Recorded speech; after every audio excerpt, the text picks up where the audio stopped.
हाय, उसकी बहू कितनी सुंदर है। अरे बहू, तू तो अभी तक तैयार नहीं हुई। 2-2 घंटे लगाती है तू तैयार होने में, और शक्ल तब भी वैसी की वैसी। मम्मी बस 5 मिनट और ये लिपस्टिक रह गई, बस ये कंप्लीट करके आई। उफ, ये आजकल की बहुएं भी ना। अरे राघव, बोलना अपनी पत्नी को, पार्टी शुरू हो गई उनकी। अरे हम तो खास पड़ोसी हैं उनके, हमें समय से पहुंचना चाहिए। मम्मी चिल करो, आ जाएगी। निशा यार जल्दी आओ, फंक्शन बैंकेट हॉल में है, हमें पहुंचने में भी टाइम लग जाएगा। आज उर्मिला देवी के सामने वाली पड़ोसी कौशल्या की बहू और बेटी की शादी की पहली सालगिरह थी। थोड़ी देर में निशा तैयार होकर आती है। देखो मम्मी जी, कैसी लग रही हूँ मैं इस काली साड़ी में। ये क्या बनकर आई है तू बहू, इतनी बड़ी पार्टी है कौशल्या के यहाँ, तू ये पहनकर जाएगी? तुझे ना कोई सलीका ही नहीं है पहनने ओढ़ने का। मम्मी मैंने शीशा देखा है, मैं इतनी तो सुंदर लग रही हूँ इस काली साड़ी में। न ढंग से मेकअप किया है, न पहनने ओढ़ने का तरीका, न ढंग का हेयर स्टाइल। अरे उसे देख कौशल्या की बहू सुष्मिता को, एक तो इतनी खूबसूरत, ऊपर से उसका रख रखाव। उसके तो भाग ही खुल गए जो इतनी अच्छी बहू मिली उसे। एक मैं हूँ, 1 नंबर की निकम्मी बहू मिली है मुझे। क्या मम्मी, आप हर बात पे मुझे उस सुष्मिता से कंपेयर क्यों करती रहती हो? माना कि वो बहुत खूबसूरत है, पर मैं भी सुंदर हूँ, किसी से कम थोड़ी ना हूँ। अरे बस कर, कितनी सुंदर है सबको पता है। कुछ सिखा इसे, मैं बाहर इंतजार कर रही हूँ, जल्दी से लेकर आ इसे। सास बाहर चली जाती है, लेकिन निशा पूरी की पूरी गुस्से से भर चुकी थी। अब आपको भी मेरे से ज्यादा हसीन वो सुष्मिता ही लगती होगी ना, मम्मी की तरह। कैसी बात कर रहे हो यार, मैं क्यों उसको पसंद करूंगा? अगर ऐसा है ना तो मम्मी जी को कुछ बोला क्यों नहीं? सच तो यही है, आप सबको बस वही भाती है, मैं किसी को पसंद नहीं हूँ। निशा पांव पटकते हुए बाहर चली जाती है। कुछ देर बाद वो तीनों पार्टी में पहुंचते हैं। तभी सास की नजर सुष्मिता पर पड़ती है, जिसे वो देखती रह जाती है, क्योंकि एक तो सुष्मिता का दूध जैसा सफेद रंग, उस पर गुलाबी रंग की सुंदर साड़ी और साथ में हैवी पार्लर से किया हुआ मेकअप पूरी पार्टी में सबसे अलग और सुंदर लग रही थी। तभी कौशल्या उन दोनों के पास आकर खड़ी हो जाती है। अरे तू कब आई? तूने खाना वाना खाया कि नहीं? पार्टी कैसी लगी? मेरी बहू सुष्मिता को देखा? आज तो सब लोग उसे देखे ही जा रहे हैं। बिल्कुल सही कहा, तेरी बहू तो सच में बड़ी सुंदर है। वैसे तेरी बहू भी ठीक ही लग रही है, काली साड़ी में थोड़ा मेकअप और कर लेती ना तो ज्यादा जचती। इतना बोलकर कौशल्या चलती बनती है। कुछ सीख सुष्मिता से, उसे पता है इतने बड़े फंक्शन कैसे अटेंड करते, और एक तू है जिसने तैयार होने में 4-4 घंटे लगाए, ऊपर से फिर भी ऐसा हो गया, नाक कटा दी मेरी। तभी अचानक से राघव के कोट पर थोड़ा सा जूस गिर जाता है। इतने में सुष्मिता टिश्यू लेकर वहाँ जाती है। ओह नो, लाइए मैं इसे साफ कर देती हूँ। आप हमारे मेहमान हैं और हमारे रहते हमारे मेहमानों को प्रॉब्लम नहीं होनी चाहिए। दूर से निशा उन्हें ये सब करते हुए देख लेती है। हे भगवान, कहीं ये मेरा घर न उजाड़ दे। वैसे भी मम्मी को तो ये सुष्मिता इतनी पसंद है, मेरी जगह इसे बहू बना लिया तो नहीं नहीं नहीं नहीं, मुझे कुछ करना पड़ेगा। कुछ देर बाद खाना खाकर वो सब वहाँ से निकलने लगते हैं। सुष्मिता बहू, तू ना आज स्वर्गलोक की अप्सरा लग रही है। ऐसा करना, आज घर जाकर अपनी नजर उतार लेना। इसके बाद वो लोग अपने अपने घर आ जाते हैं, लेकिन निशा इन सब से गुस्से में आ जाती है। ऐसे कुछ दिन बीत जाते हैं। एक रोज सुष्मिता मलाई कोफ्ते लेकर उनके घर आती है। आंटी जी, वो मम्मी कह रही थी कि आपको और राघव जी को ये बड़े पसंद है, तो मैं ये आपके लिए ले आई। वाह वाह सुष्मिता बहू, देखने से तो बहुत अच्छे लग रहे हैं, और आज तो तू इस काली साड़ी में कहर ढा रही है।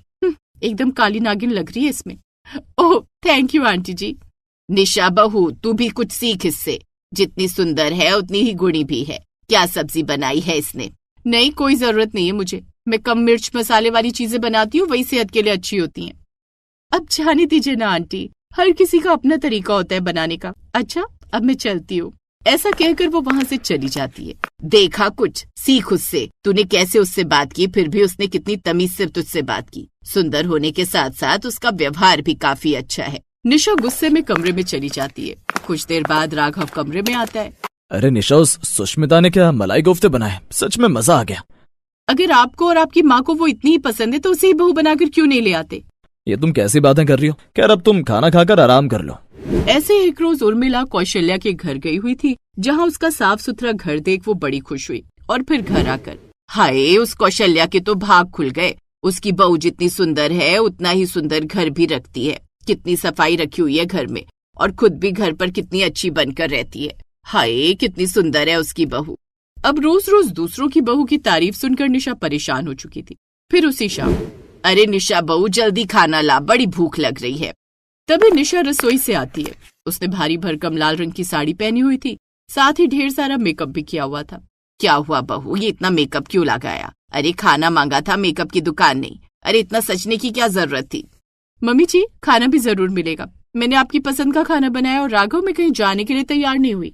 आप दोनों को वो सुष्मिता बहुत हसीन लगती है ना, क्योंकि वो बहुत मेकअप करती है, तो मैं अपने चेहरे पर मेकअप थोप कर आ रही हूँ। अब शायद मैं भी आपको अच्छी लगूं। बताओ ना मम्मी जी, लग रही हूँ ना आपकी उस सुष्मिता से भी सुंदर? अब तो मैंने 2-2 किलो मेकअप भी लगा लिया है। हे भगवान, अरे बहू ये क्यों आटा पोत लिया? उसके लिए मेकअप सीखने की भी जरूरत होती है। खैर अब जल्दी से खाना लेकर आ, बड़ी तेज भूख लगी है।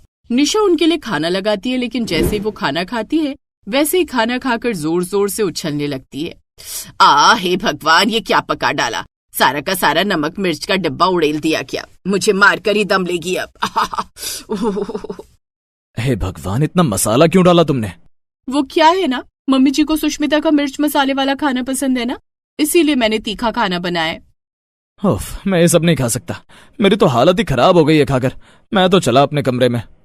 उस रोज पूरी रात राघव और उर्मिला भूखे रहते हैं। सुबह में जैसे उर्मिला देवी उठकर आई तो धड़ाम से फर्श पर जा गिरती हैं।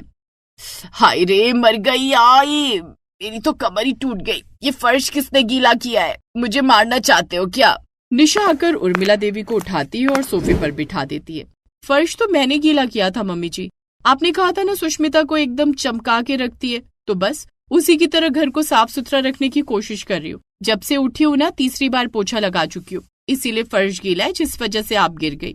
ये देखकर राघव का गुस्सा 7वां आसमान छू जाता है। ये क्या पागल बने निशा? अरे रात को तुम्हारी वजह से मम्मी को भूखे सोना पड़ा और अभी तुम्हारी वजह से गिर गए। अगर चोट लग जाती तो? मैंने कौन सा जानबूझकर किया है जो आप मुझे ऐसे बोल रहे हैं? मम्मी जी को सुष्मिता पसंद है, मैं तो बस उसके जैसा बनने की कोशिश कर रही हूँ। है अब बहू, हमारी गलती थी जो मैंने तुझे दूसरे की बहू से कंपेयर किया, लेकिन अब मुझे समझ आ गया कि हर किसी का अपना तरीका होता है, और भले ही वो सुष्मिता दिखने में सुंदर हो, लेकिन दिल से सुंदर तो मेरी बहू है। इसलिए मेरी माँ, अब से तू बिल्कुल भी उसके जैसा बनने की कोशिश मत कर। तू जैसी है हमें वैसी पसंद है। उस दिन के बाद से उसकी सास अपनी बहू को कभी किसी की बहू से कंपेयर नहीं करती।